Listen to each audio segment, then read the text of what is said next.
계신 어, 그리스도 예수 안에 있는 축복의 복음을 몰라서 방황하고 있는 사람들이 이 땅에 너무 많습니다. 사단의 문화에 길들여져 있어서 복음을 오해하고 받아들이지 않고 거부하며 사상과 철학에 물들어져 있어 각자 자기가 원하는 삶을 살고 있는 자들이 너무나 많습니다. 그러면 이 세상이 참 좋고 행복하고 평안해져야 되는데 세상은 날로 험악해져 가고 있고 수많은 문제와 사건들이 벌어지고 있어서 답이 없는 자들이 결국은 우상 숭배하고 답을 찾기 위해서 전쟁을 찾아가는 그런 일들이 벌어지고 있고 그것이 곧 우리들의 삶의 문화인 것처럼 문화화되어져서 이 세상의 모든 사람들에게 영향을 주고 있는 문화로 뿌리내리고 자리 잡고 있는 모습들을 보게 되어집니다. 하나님 오늘 영적 사실을 볼 수 있는 눈이 열려지게 하여 주옵소서. 나를 지배하고 있는 사단의 세력들, 하나님의 말씀을 왜곡하는 사단의 세력들 볼 수 있도록 축복해 주셔서 이제는 망하는 그 길이 아닌 하나님이 주신 축복을 누릴 수 있는 그 길을 알고 선택을 할 수 있는 축복의 시간이 될 수 있도록 역사하여 주옵소서. 그래서 마음껏 누리며 삶의 현장에 뿌리내려져 있는 사단의 모든 시스템을 멸하고 그 속에 숨겨져 있는 수많은 사람들 살려내는 장악되어져 있는 그 모든 사람들을 해방할 수 있는 삶의 문화를 만들어내는 삶이 될 수 있도록 축복해 주옵소서. 그 일을 할 수 있는 주역이 될 수 있도록 이 시간 우리에게 축복하여 주셔서 그 사실을 발견하고 감당할 수 있도록 축복해 주옵소서. 하나님이 원하시는 그 일을 이룰 수 있는 축복을 하나님으로 주셨는데 그 일을 잘 감당할 수 있도록 오력을 더하여 주옵소서. 예수 그리스도 이름으로 기도하옵나이다. 아멘. 오늘 아침에 뉴스를 보니까 할로윈 데이 때문에 지금 뉴스를 보니까 한 150명이 죽었습니다. 왜 죽었나 보니까 좁은 길목에 사람들이 한순간에 이렇게 몰려들었는데 그 몰려드는 것은 문제가 되지 않고 앞에 사람이 쓰러져 넘어졌습니다. 그러니까 차곡차곡 쓰러져 넘어졌는데 그 넘어진 사람들이 죽은 사람만 약 150명이 됩니다. 다친 사람은 얼마나 되겠습니까? 할로윈 데이가 뭔지는 모르겠습니다만 그렇게 사람들이 몰려드는 겁니다. 더더군다나 이제 뉴스가 뭐냐면 유명한 사람이 출연을 한다고 하니 그 유명한 사람 보기 위해서 몰려드는 것 같습니다. 그래서 일어난 사건이 약 150명 정도가 죽음을 당한 겁니다. 그것도 깔려 죽었습니다. 이런 시작이 뭐냐면 할로윈 데이라는 어떤 문화 속에서 일어난 사건인 겁니다. 그러면서 이 세상에 많은 사람들이 가지고 있는 삶의 가치를 어디에 두고 있느냐라고 질문을 아니 할 수가 없었습니다. 삶의 가치를 어디에 뒀느냐. 그 가치를 어디에 뒀느냐에 따라서 그 가치를 사단이 어떻게 왜곡했느냐에 따라서 우리 삶의 가치가 바뀌어진 겁니다. 그걸 보고 우리는 창세기 3장 문제라고 하죠. 선악과 먹으면 하나님과 같이 된다. 이게 들으니까 삶의 가치를 거기에 두는 겁니다. 이 선악과를 먹으면 정령 죽으리라 이 말씀을 받았다면 삶의 가치를 거기에 두었겠죠. 그럼 우리는 삶의 가치를 어디에 뒀느냐. 하나님의 말씀이 여러분에게 들려지지 않으면 여러분의 삶의 가치를 어디에 뒀는지 왜 그 가치가 내 안에 들어왔는지 모를 겁니다. 그러나 하나님의 말씀이 여러분에게 들려진다면 내 삶의 가치가 여기에 있었구나. 이 가치를 내 안에 두게 한 존재가 사단이었구나. 여기서 빠져나올 수가 없는데 하나님께서 여자의 후손이신 그리스도를 통해서 나를 해방시켜 주셨구나. 이걸 알게 될 겁니다. 그러면 삶의 가치를 바꾸겠죠. 제가 이렇게 쭉 생각을 해보니까 굉장히 중요한 사람이 누구냐면 하나님의 말씀을 대언한 사람이 엘리 제사장 시대 때에 하나님의 말씀을 듣지 못하고 형식만 가지고 있었던 그 시대의 사람들은 뭘 했냐? 각자 자기를 위한 우상들을 다 가지고 있었다는 사실을 성경은 기록하고 있습니다. 이유는 하나님이 주신 말씀이 백성들에게 전달되어져야 되는데 듣지 못하니 전달되지 못한 겁니다. 형식만 가지고 있었던 겁니다. 그래서 그들은요, 삶 속에서 일어나는 문제 앞에, 위기 앞에 어떻게 해야 할지를 모르는 겁니다. 그러니까 사단에 의해서 만들어진 우상을 가지고 자기를 보호하고자 하는 본능이 발생되어진 겁니다.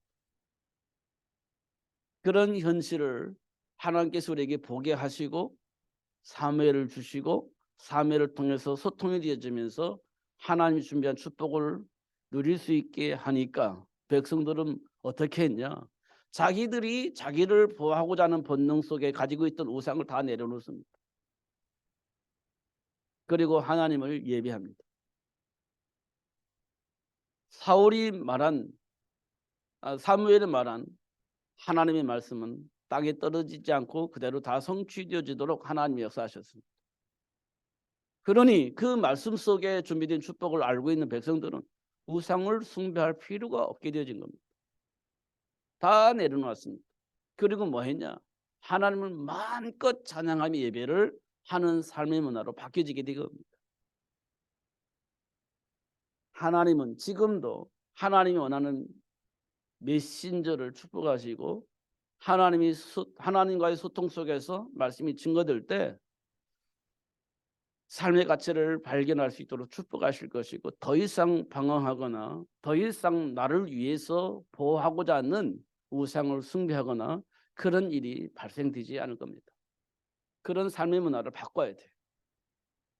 그래서 하나님은 시대에 따라 원하는 자를 불러서 세우셨는데 지금 하나님께서 우리에게 원하시는 것이 무엇인지 아는 것이 매우 중요하다. 그런 것들을 확인하게 되어집니다.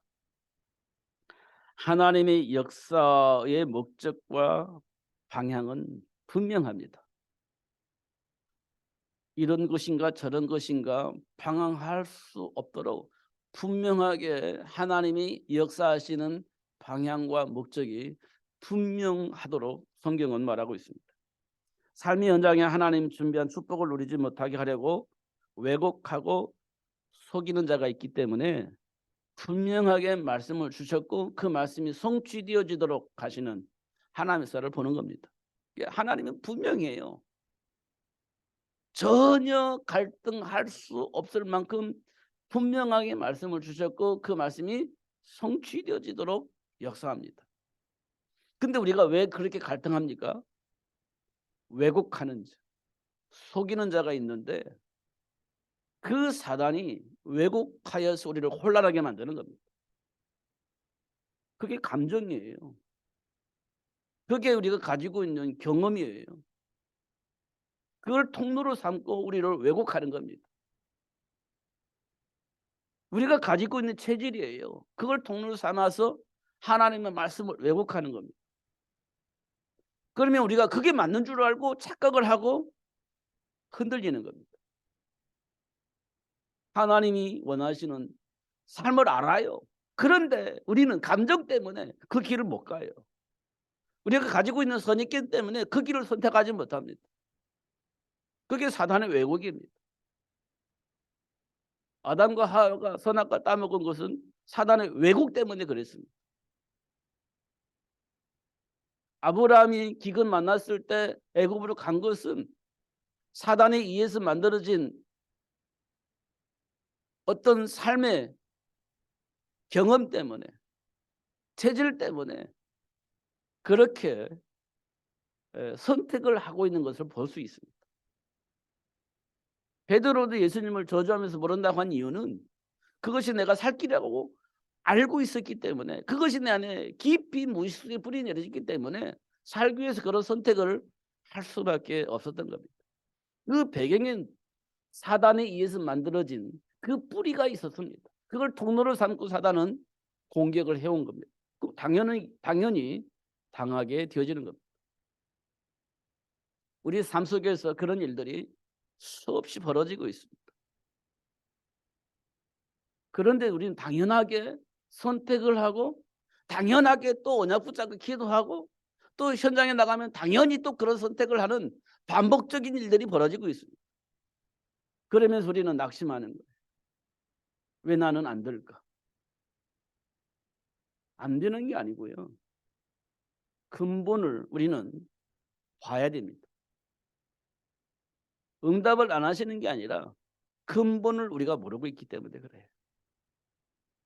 그 근본을 알아야 되는 겁니다. 근데 그 근본 배경에는 영적 배경들이 있는 겁니다. 사단의 역사가 있어요.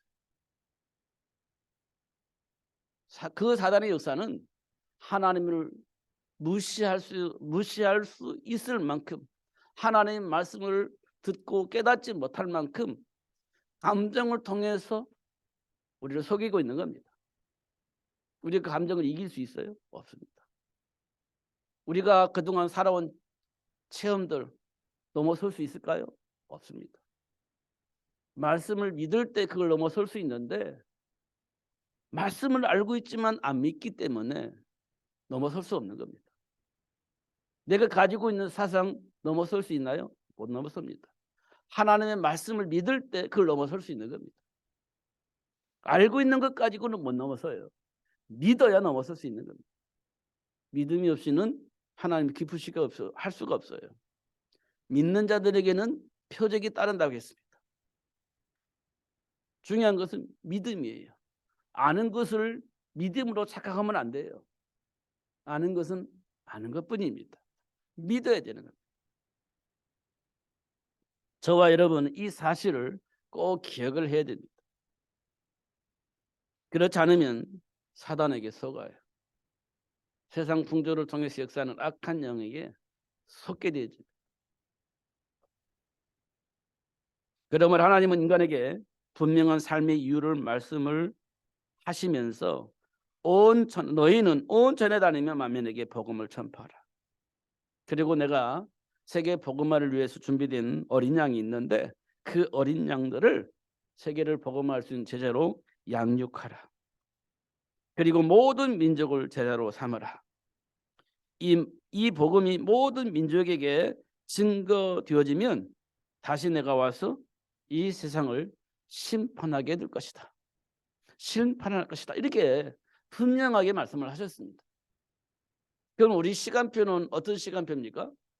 하나님이 원하는 시간표는 모든 민족이 이 복음을 듣게 하시는 하나님의 역사 속에 지금 우리가 있는 겁니다.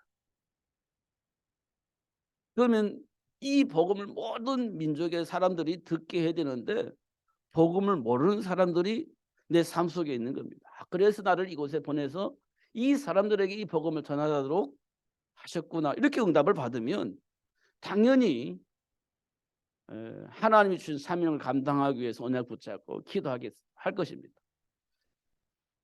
부족한 것은 채워달라고 기도할 것이고, 모르는 것이 있으면 알려달라고 기도할 것이고, 능력이 부족하면 능력으로 역사해달라고 기도할 것이고, 하게 될 것입니다. 당연히 그렇게 하지 않겠습니까? 사명이 있는데 분명히 하나님이 나를 이곳에 보내주신 걸 응답을 받았는데 실력이 부족해, 능력이 부족해, 사람이 필요해. 그러면 그걸 놓고 기도하지 않겠습니까? 당연히 그렇게 하겠죠. 그럼 하나님께서 지혜도 주시고 능력도 주시고 또 그 일을 이룰 수 있는 사람도 붙여주시고 그렇게 하지 않겠습니까? 그렇게 하시겠다고 약속을 하신 겁니다. 세계가 복음화 되어지는 그날까지 그렇게 되어지도록 하나님께서 하실 것이라는 거예요. 그럼 지금까지 나는 무엇을 위해서 살았는가 한번 점검해 볼 필요가 있다. 힘들어서 포기해버리고 어렵다고 포기해버리고 그러면 그 현장은 누가 살립니까? 물론 하나님께서 그 현장을 살릴 수 있는 사람을 또다시 붙여주시겠죠. 나는요. 하나님이 주신 축복을 누릴 수 없는 자리로 이동이 될 겁니다. 그러면 우리는 뭐 하는 사람이 되겠어요? 실패하는 사람. 그런 사람이 되어지겠죠. 물론 하나님께서 버리지 않고 쓰실 것이기 때문에 고통 가운데 또 하나님께로부터 응답받는 일이 일어나겠죠. 그런데 그 현장 속에서 또 고통을 당할 겁니다. 왜냐하면요. 깨달을 때까지 하나님은 그 깨달음의 축복을 누릴 수 있도록 역사하실 것이기 때문에 우리에게는 고통이에요. 왜냐? 끝까지 고집 피울 거니까. 내 마음대로 살려고 고집 피울 거니까. 그걸 꺾기 위해서 하나님께서 어떻게 역사하시겠죠. 어떻게 해서. 그리고 준비된 축복을 누릴 수 있도록 어떻게든 하나님 역사하시겠죠. 이 말은 내 고집을 꺾는다는 거예요. 내 고집을 꺾는다는 거예요. 더 정확히 말하면 고집 피우게 만든 사단의 통로를 차단시켜 주셔서 준비된 축복을 보고 누릴 수 있도록 하나님 축복하시겠다는 겁니다. 우리는 사실들을 하나씩 확인을 해야 됩니다. 그래야 언약 붙잡는 말이 무슨 말인지 또 기도를 해야 할 이유가 무엇인지 알게 되어지는 겁니다. 요셉이 만난 현장을 보면 우리가 가진 감정이나 삶의 기준으로 이해할 수 없는 일들이 일어났습니다. 형들이 노예를 팔아먹었으니까 요셉의 입장에서 볼 때는 이해할 수가 없죠. 감정적으로 그게 관리가 되어지지 않습니다. 형들이 나를 노예로 팔았으니까 감정적으로 어떻게 이해가 되겠습니까? 그게 아무리 이해를 하려고 해도 이해가 안 되지. 형들이 나를 노예로 팔아먹어서 내가 노예 생활을 하고 있는데 그게 어떻게 이해가 되겠냐 말이에요. 그런데 놀라운 것은 요셉이 그 한계를 뛰어넘어 버렸다는 겁니다. 분명히 뭔가 있었다는 거지. 그거는 하나님의 약속 안에 있었기 때문에 그런 거예요. 하나님이 요셉에게 약속하신 축복을 아버지로부터 들었는데 그것이 나의 것이 되어졌던 겁니다. 그러다 보니까 형들이 나를 노예로 팔았다 할지라도 그 속에서 뭘 찾았냐? 감정을 선택한 게 아니에요. 언약 안에서 하나님께로부터 응답을 받아 그걸 선택을 하게 되어진 겁니다. 그걸 넘어선 거죠. 그런데 그것만 하면 될 줄 알았는데 주인이 요셉을 누명쓰여서 감옥에 보냅니다. 돌이킬 수가 없죠. 종신형이니까 그걸 감옥에 굶어 죽어야 되는 겁니다. 감옥에 살다가 죽어야 되는 거예요. 그런 인생이 되어져 버린 겁니다. 그런데 요셉이 그것도 뛰어넘어요. 그 비밀이 뭘까요? 언약 안에 있었던 겁니다. 하나님의 약속을 믿었던 거예요. 믿었다고 해서 해결되냐? 계속 기도하면서 하나님께로부터 확신의 답을 얻게 되어질 겁니다. 굉장히 중요한 일이죠. 우리는 그런 생각하지 않습니다. 감정에 막 너무 잘 적용을 해요. 감정에 막 적응을 빨리빨리 합니다. 하나님의 말씀 무시해버립니다. 이게 우리가 가지고 있는 체질입니다. 내가 가지고 있는 거, 경험, 가지고 있는 지식 이것이 전부 다 돼버렸어요. 그래서 하나님의 말씀 무시해버리고 내 안에 있는 기준, 내가 가지고 있는 철학 이것이 전부가 되어버려가지고 그걸 선택을 해버립니다. 이게 우리가 가지고 있는 체질들입니다. 그러면 우리가 만난 한계는 어떻게 해요? 못합니다. 극복 못합니다. 절대 극복이 안 되지. 이런 것을 우리가 볼 수가 있습니다. 너무 섰어요 요셉은. 그래서 형통한 복을 누리게 되어지고 그 능력으로 세계 모든 사람들의 생명을 살리는 일을 할 수 있게 하셨죠. 그게 요셉의 여정입니다. 더더군다나 다윗은 골리앗 앞에 섭니다. 이스라엘 군인들은 포기합니다. 왜냐하면 골리앗을 너무 잘 알기 때문에 그리고 자기 수준을 너무 잘 알기 때문에 포기해버립니다. 상대가 안 되니까 포기해버려요. 얼마 전에 유튜브에 보니까 초등학생 씨름하는 모습이 나오더라고요. 한 아이는 한 3, 참 정확히 모르겠습니다. 한 비교가 되어지면 하나는 한 30kg, 40kg 되는 것 같고요. 하나는 한 80kg, 90kg 되는 것 같아요. 이 초등학교는 체급이 제한이 없으니까 80kg, 90kg 되는 아이하고 40kg, 50kg 되는 아이하고 붙어서 씨름을 하는 겁니다. 누가 이겼을 것 같아요? 이 뉴스 이제 나온 거 보니까 한 40kg, 40kg짜리가 이겼다는 거겠죠. 80kg, 90kg짜리가 이긴 건 당연하기 때문에 뉴스거리가 안 되겠는데 30kg, 40kg짜리가 되는 아이가 80kg, 90짜리를 이긴 거예요. 그게 뉴스가 되겠죠. 그러니까 사람들이 난리가 난 겁니다. 어떻게 그럴 수 있겠느냐. 사실 씨름을 보니까 이겼습니다. 80kg, 90kg짜리가 기술로는. 그런데 이 아이가 넘어지면서 손을 먼저 짚어버린 거예요. 이게 진 거지. 그럴 수도 있는 겁니다.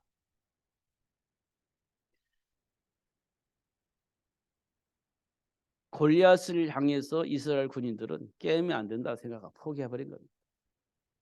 그런데 다윗은 목동입니다. 군인도 아닙니다. 만군의 여호와 이름으로 이길 수 있다. 확신이 있었습니다. 왜냐하면 언약의 하나님을 알고 계셨기 때문에 그래요. 근데 우리는요, 골리앗 앞에 안 돼, 포기해버리는 거예요. 기도하지 않습니다. 언약도 생각하지 않습니다. 무조건 안 돼, 할 수가 없어, 이렇게 생각합니다. 그럼 하나님과 함께하는 삶은 뭐예요? 언약의 하나님과 나는 무슨 상관이 있어요? 전혀 상관이 없습니다. 내가 가지고 있는 기준이 전부 다입니다. 내가 경험한 체험이 전부 다입니다. 그동안 배웠던 그 많은 지식들이 전부 다입니다. 하나님과 전혀 상관이 없죠. 언약과 상관이 없는 겁니다. 그러면 그런 현장에서 사람들 만나면 어떻게 하겠습니까? 포기하는 거죠. 비교가 다 돼버리는데, 확인돼 버리는데 포기해 버리는 거예요. 그럼 하나님과 함께하는 삶은요, 언제 나타납니까? 안 나타나요. 나타나지 않습니다. 세상 사람이 다 알고 있는 것은 드러냅니다. 그리고 예수 믿는다고 그래요. 세상 사람들도 다 하는 거예요. 다 아는 거예요. 다 하는 거예요. 나 예수 믿는 사람이라는 거예요. 그럼 곤란해지는 거지. 세상 사람들이 할 수 없는 것을 하시는 하나님을 드러내야 그 하나님을 사람들이 알게 되는 건데 우리는 그렇게 판단하지 않습니다. 그래서 이 세상이요, 망하는 겁니다. 하나님과 함께하는 삶을 누릴 수 있는 통로를 열어주지 않습니다. 믿지 않으니까. 그런 모습들을 보게 되어집니다. 그래서 하나님은 우리에게 그 하나님을 알 수 있도록 그리고 믿을 수 있도록 축복하시려고 이 시대에 하나님 우리를 부르신 겁니다. 증인이 되어지게 하시려고 부르신 거예요. 그래서 살아계신 하나님 어떤 분이신지 사람들에게 알리도록 하기 위해서 하나님 우리를 불러서 지금 세우셨다, 이렇게 보시는 것이 맞습니다. 어떻든 과거가 어떻든 지금까지 살아온 삶의 체질이 어떻든 내 안에 뿌리 내려지는 사상이 어떻든 그것은 차치하고 하나님과의 관계를 회복하시고 나를 점검하시고 그 안에 준비된 축복을 누리시는 여러분 되시기를 예수님의 이름으로 축복합니다. 성경에 보면 승리한 사람들이 가지고 있는 공통점이 있는데요. 그들은 흐릴 때마다 뭘 잡았냐면 환경을 보거나 과거의 체질을 선택하지 않고 언약을 선택을 했다는 겁니다. 언약 붙잡고 기도하면서 하나님 준비한 축복을 응답으로 받았다는 거예요. 그럼 어떻게 하겠어요? 삶 속에서 어떤 선택을 하겠습니까? 하나님 주신 언약 속에서 응답을 받은 선택을 하게 되어진다는 거죠. 그게 성경에 있는 성공한 사람들이 가지고 있는 공통점입니다. 그럼 하나님은 지금 우리에게 무엇을 하시겠습니까? 삶의 현장에 있는 사단의 일을 알리고 하나님 주신 권세를 가지고 사단과 싸워 이길 수 있도록 역사하신다. 하나님 지금 우리에게 하시는 일이에요. 사단의 일을 폭로하고 사단의 일을 멸하신 그리스도 이름으로 승리하는 삶을 살 수 있도록 하나님 지금 역사하신다. 근데 그 증거는 뭐냐? 하나님 주신 언약 안에서 볼 수 있게 된다. 이렇게 말씀을 하고 있습니다. 형통의 복을 누린 요셉의 현장에 사단은 어떻게 역사하냐? 형들을 원망하게 만들고 주인을 원망하게 만들고 자기 자신을 한탄하면서 그렇게 살도록 하기 위해서 역사를 한 겁니다. 그런데 사단은 이게 안 속고 언약 붙잡고 기도한 겁니다. 그게 요셉의 삶입니다. 우리가 그런 환경 만났을 때 우리는 어떤 판단을 하고 어떤 결정을 했을 것 같습니까? 형들이 나를 노예로 팔았을 때 어떤 감정 가지고 어떤 선택을 했겠습니까? 우리는 무슨 말을 하고 다녔겠습니까? 좀 비교가 되어질 겁니다. 근데 마침 나를 노예로 팔아먹고 나는 노예 생활하면서 살고 있었을 것 같았는데 애굽의 총리가 되어줄 수 있도록 하나님 축복하셨잖아요. 근데 형들이 딱 온 겁니다. 형들을 만났을 때 우리는 어떤 선택을 했을 것 같습니까? 확인을 해볼 필요가 있는 겁니다. 왜냐하면 우리 안에 그런 감정이 아직도 여전히 남아있으니까요. 그게 사단이 우리를 속이기 위해서 공격하는 통로들입니다. 그렇다면 우리는 그 길을 가면 안 되지 않습니까? 근데 그게 감당이 안 되는 거예요. 그래서 감당할 수 있도록 하나님을 훈련을 시키는 거예요. 감당할 수 있을 만한 일들을 통해서 감당할 수 있도록 축복하시는 것을 확인할 수 있습니다. 다윗이 누렸던 하나님의 배경과 사단의 일을 보면 사무엘이 이스라엘 왕으로 세우기 위해서 기름을 부으려고 왔습니다. 사무엘이 다윗의 집에. 그런데요, 다윗은 안 불렀어요. 아버지가 다윗을 안 불렀어요. 그 사실을 알았잖아요, 다윗이. 여러분 같으면 어떻게 하겠어요? 아버지를 향해서 어떤 감정을 가지고 표현하겠습니까? 그게 사단의 통로예요. 다윗이 안 속는 겁니다. 언약 안에 있기 때문에 안 속는 거예요. 근데 우리는요, 아무 생각 없으니까 속는 거예요. 아버지 어떻게 그럴 수가 있어요? 형들은 다 불러놓고 왜 나는 안 불렀어? 이렇게 말할 수밖에 없는 감정이 우리 안에 있잖아요. 생각 안 하니까 막 나오는 겁니다. 근데 다윗은 언약 안에 있었기 때문에 그런 말을 하지 않아요. 근데 사단은 그렇게 하도록 만들려고 역사하는 것을 볼 수가 있습니다. 골리앗을 이기고 나라를 구원한 다윗을 사울 왕은 공격해서 죽이려고 합니다. 그때 다윗은 어떤 생각을 할까요?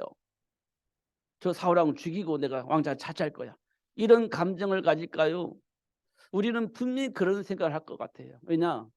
어차피 하나님 나라를 왕으로 세웠는데 저 사울 왕을 죽이고 내가 왕좌를 해야 되겠다. 백성들이 나를 좋아하니까 그렇게 해야 되겠다. 이렇게 생각을 할 수 있는 통로가 있습니다. 그게 사단의 통로입니다. 근데 우리는 그렇게 생각 안 해요. 응답으로 보는 거예요. 언약 안에 있지 않으니까. 이런 것들을 우리가 잘 살펴볼 필요가 있다. 그리고 아버지를 대적하는 아들이 있습니다. 아버지를 대적하고 반란을 일으켜서 왕자를 차지하려고 하는 아들이 있습니다. 이것 또한 사단의 통로가 되어지겠죠. 그런데 다윗은 거기에 속지 않습니다. 속지 않아요. 그리고 다시 정상적으로 돌아왔을 때 아들에게 절대 손대지 말라고 얘기를 합니다. 우리와 정반대적인 생각을 하고 있는 모습을 우리가 볼 수가 있습니다. 이게 언약 안에 있는 사람과 언약 밖에 있는 사람의 차이입니다. 이게. 근데 하나님 우리를 언약 안으로 끌어들인 겁니다. 그러면 생각이 바뀌어져야 되잖아요. 언약 붙잡고 기도하면 생각이 바뀌어질 겁니다. 그 언약 안에서 기도 안 하면 생각이 안 바뀔 거예요. 예수 이름을 기도해도 안 바뀝니다. 언약을 주신 이유를 알고 언약 안에 있을 때 생각이 바뀌는 거지. 내 감정만 가지고 기도한다고 해서 생각이 바뀌어지는 건 아니에요. 굉장히 중요한 겁니다. 결국 하나님은 삶 속에서 일어나는 많은 문제를 통해서 하나님이 주신 정체성 축복을 알 수 있도록 그리고 누릴 수 있도록 역사하시는 것을 확인할 수 있습니다. 제가 계속해서 반복해서 지겹도록 하는 얘기입니다. 근데 이게 사실은 전부예요. 이게 바뀌어져야 되는 겁니다. 창세기 3장에 하나님께서 아담과 하와를 찾아오셔서 하신 말씀입니다. 사단의 머리를 상하게 할 여자의 후손을 약속을 하십니다. 그 약속을 통해서 우리는 모든 문제 다 해결되는 겁니다. 그리고 6장에 보면 방주를 만들게 해요. 이 말은 뭐냐? 누림입니다. 홍수에서 살아날 수 있는 유일한 길임을 알게 되면 수고가 아니에요. 행복한 겁니다. 방주 만드는 게. 방주 만드는 게 행복한 거예요. 왜냐하면 이거 안 만들면 죽는데. 홍수 나면 죽어요. 그런데 다른 사람은 이 안 믿는데 나는 믿을 수 있도록 하나님이 은혜를 주셨어. 알게 된 겁니다. 방주 만드는 것이 수고로움이겠어요? 행복이겠습니까? 행복인 거예요. 이거 만들면 내가 살 수 있어요. 근데 하나님께서 설계를 다 만들어 놓아 가지고 그냥 만들기만 하면 돼. 그게 수고로움이라고 생각한다면 지금 홍수 만나서 죽을 거라는 걸 생각을 안 하니까 그게 죽도록 싫은 거지. 근데 그게 이 방주를 만들려고 한 것은 홍수 만나면 다 죽는다는 사실을 알리고 이 방주 만들어서 살라고 얘기한 거예요. 그 만든 자체가 행복인 겁니다. 이게 누림이지. 근데 우리는요. 수고를 하는 거예요. 그리스도 안에 축복을 모르니까 수고하는 겁니다. 그러니까 원망불평이 나오는 겁니다. 창세기 11장의 문제는요. 복의 근원이 축복입니다. 말씀을 안 믿으니까 야 이거 나중에 또 홍수만 나면 죽으면 어떡하지? 하나님이 홍수 내리기 전에 우리 끝까지 하늘 끝까지 이 탑을 사가지고 홍수나도 살 수 있는 길을 만들어내자. 이게 바벨탑 아닙니까? 하나님이 약속을 안 믿는 거예요. 다시는 물로 홍수를 내리지 않겠다고 약속했는데 안 믿어. 근데 홍수 나면 어떻게 하지? 불안함이 생기는 겁니다. 불안함을 해결하기 위해서 뭐 만들어요? 바벨탑 만드는 겁니다. 보장되어 있는 축복을 말씀 속에서 찾으면 되는데 말씀을 안 믿어. 그러니까 불안한 겁니다. 그러니까 바벨탑 만드는 거죠. 그게 창세기 11장 문제예요. 보장되어져 있는 축복. 이걸 안 믿는 겁니다. 말씀을 통해서 주어진 이 축복을 안 믿는 거예요. 그래서 하나님은 흩으셔버리시고 다시 하나님 주신 축복, 복의 근원 축복을 누릴 수 있는 아브라함을 불러서 복의 근원이 되어지게 하시는 하나님의 역사를 보게 되어집니다. 준비된 축복을 누릴 수 있도록 하나님이 우리에게 주신 것이 언약입니다. 언약 안에서 우리 체제를 만들어내는 것이 정상적인 겁니다. 80세 모세를 불러 당신의 계획을 이루도록 역사하셨는데 내가 내 나이 80이에요. 내가 뭐 합니까? 이렇게 될 나이입니다. 사실 모세도 그렇게 말을 했어요. 사람이 있습니까? 조직이 있습니까? 내가 젊기를 합니까? 할 수 있는 건 아무것도 없어. 조건은 없어요. 그런데 모세를 불러서 출애굽을 하게 되어지고 가나안 땅을 정복하기 위해서 광야 40년의 여정을 보내게 되어집니다. 80세 노인이에요. 광야 40년 여정을 보냅니다. 그 속에서 일어난 사건은 하나님이 준비한 축복을 회복하기 위해서 많은 문제와 사건을 일으킵니다. 일으키는 게 아니라 일어나는 현장이죠. 그래서 근본을 치유하시는 하나님의 역사를 보게 되어집니다. 12 정탐꾼의 보고를 받고 모세는 어떤 선택을 하는가 보면 언약 안에서의 선택을 하는 모습을 봅니다. 10명은 언약 밖의 현장을 보고하고 12명이 다 보았지만 2명은 언약 안에서의 삶을 선택할 수 있도록 얘기를 합니다. 그럼 모세는 어떤 선택을 할까요? 우리는 10명의 선택을 봅니다. 10명을 보고 소리를 듣고 선택을 할 겁니다. 그런데 모세는 언약 안에서의 선택을 해요. 2명의 소리를 듣고 선택을 합니다. 우리가 그렇게 해야 됩니다. 언약 안에서의 선택입니다. 10명이 아니라 100명이 아니라 1000명이 아니라 하나님 주신 언약 안에서의 선택을 하는 것이 굉장히 중요하다. 기드온 용사 300 용사 있죠. 사람들은 이겨가지고 어떻게 싸워 이깁니까? 그런데 하나님은 300 용사를 통해서 이깁니다. 우리 선입견을 지우는 거예요. 우리 생각을 지우는 겁니다. 그럼 뭘 세우겠어요? 언약의 하나님을 우리 안에 각인시켜 주시는 겁니다. 핍박자 바울을 불러 로마 복음화가 이루어지도록 역사를 하셨는데요. 사람들은 핍박자예요. 아나니아가 바울을 만났을 때 핍박자예요. 그가 나를 잡아 죽이려고 왔는데요. 아니 내가 준비한 그릇이니까 만나. 이렇게 얘기를 합니다. 우리가 가지고 있는 선입견은요. 안 돼요. 가면 잡혀 죽습니다. 이렇게 우리가 가지고 있는 선입견입니다. 근데 아나니아는 하나님의 말씀을 듣고요. 바울을 만나서 하나님이 맡겨진 사명을 전달합니다. 이때 사도 바울은 그리스도를 아는 것이 최고 지식이고 이 복음을 누리지 못하게 하는 그 어떤 통로든 다 배설물이다. 이렇게 고백을 하는 것을 볼 수 있습니다. 이게 굉장히 중요한 겁니다. 그러면서 오직 예수 이렇게 얘기를 합니다. 예수님께서 그랬죠. 내가 곧 길이요 진리요 생명이니 나로 말미암지 않고는 아버지께로 올 자가 없다. 우리 인생의 가장 중요한 건 아버지를 만나는 거예요. 아버지와 함께하는 삶이에요. 그런데 우리는요. 실제적으로는요. 아버지와 함께하는 삶도 중요한데 더 중요한 게 있습니다. 잘 먹고 잘 사는 거예요. 성공하는 겁니다. 부자처럼 사는 거예요. 그게 우리에겐 중요한 겁니다. 아버지와 함께 사는 것도 중요한데 더 중요한 게 있습니다. 부족하지 않게 사는 거예요.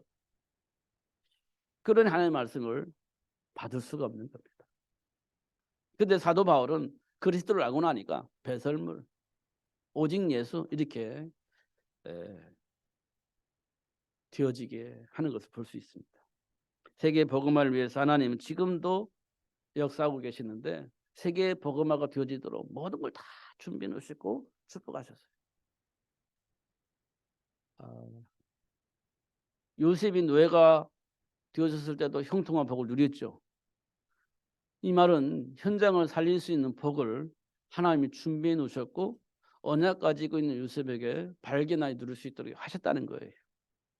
노예가 되든 그건 중요하지 않아요. 하나님 준비한 축복을 누릴 수 있도록 하나님 현장에 준비된 축복을 준비해 놓으셨고 언약 가진 자가 그 복을 발견해 누리게 하셨다는 겁니다. 감옥에 갔을 때도 그 현장에서 하나님 준비한 축복이 있었습니다. 그 축복을 발견해 누릴 수 있도록 하나님 역사를 하셨는데 언약 가진 자가 볼 수 있는 축복입니다. 거기에서 장관 2명이 끌려 들어와 있는 걸 확인합니다.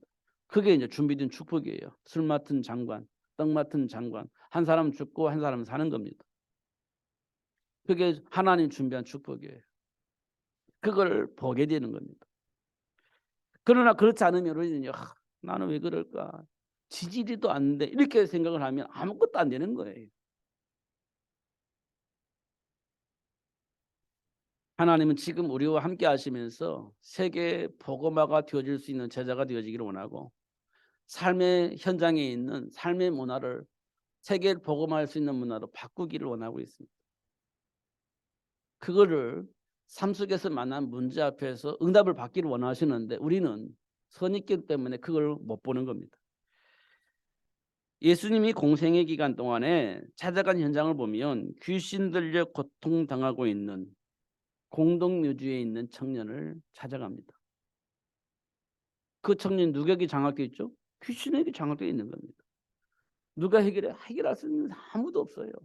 그 현장에 예수님 찾아가서 그 문제를 해결해 주신 겁니다. 현장에 그런 사람이 가득 차 있다는 겁니다. 불치병으로 38년 동안 베드스다 연못가에 있는 병자가 있었습니다. 예수님이 찾아가서 그 문제 해결해 주셨어요. 그런 사람들이 이 땅에 가득 차 있는 겁니다.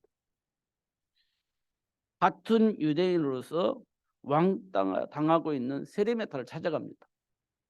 왜 세리마타가 왕따당했냐? 유대인의 돈을 갈취해 가지고 로마에 이렇게 돈을 주는 거예요. 로마에 돈을 주기 위해서 유대인의 돈을 뺏는 거예요. 뺏는다기보다는 세금을 걷어들이는 겁니다. 그래 자기도 먹고 살아야 되니까 로마에서 100원을 달라고 하면 이 사람이 150원을 달라고 하는 겁니다. 그럼 100원 주고 50원 자기 먹는 거지. 그게 세리마태. 근데 세리마태 배경 로마가 있기 때문에 유대인들은 어떻게 할 수가 없어. 그러니까 유대인들은 세리마태를 굉장히 싫어하고 나쁜 놈이라고 얘기를 하고 왕따시킨 겁니다. 근데 세리마태는 고통스러운 겁니다. 그리고 사실 알고 보니까 그렇게 갈취한 것은 아니에요. 분명히 갈취할 것이다. 로마는 100원 달라고 했는데 분명히 200원 달라고 참 100원 먹었을 것이다. 이게 유대인들이 가지고 있는 생각이었습니다. 세리마타는 그런 사람이 아니었어요. 그 증거로 예수를 만난 세리마타가 내가 혹시 로마에게 100원 달라고 했는데 200원 받아가지고 갈취했다면 내가 100배로 갚겠습니다. 이 말은 안 했다는 거예요. 그런데 유대인들은 그렇게 선입견을 가지고 본 거예요. 우리도 보잖아요. 저 사람 분명히 뭐 해먹었을 거야. 선입견입니다. 그런 고통 속에 있는 세리마타를 찾아가 예수님께서. 이 현장에 지금 답이 없어서 고통 속에 있는 사람들을 예수님 찾아가서 그 문제들 다 해결해 주신 겁니다. 사단에게 속지 않도록 해방시켜 주신 겁니다. 그리고 뭐 합니까? 복의 근원의 축복을 누릴 수 있는 제자로 하나님이 준비한 세계 복음화를 위해서 준비한 어린 양을 먹일 수 있는 제자로 이 세상을 하나님과 함께하는 삶이 아닌 쾌락의 문화로 정치 문화로 이 세상을 장악하는 로마를 바꿀 수 있는 제자로 삼아가는 모습들을 우리가 볼 수가 있습니다. 더 중요한 것은 하늘과 땅의 모든 권세를 가지신 예수님이 우리와 항상 함께 하시겠다. 세상 끝날까지 항상 함께 하시겠다. 그리고 땅 끝까지 이르러 증인이 될 수 있도록 축복하시겠다고 하는 약속입니다. 마태복음 24장에 보니까 이 복음이 다 증거되어지는 예수님이 다시 오신다고 했는데 그 말씀을 사도행전에 보니까 또 했어요.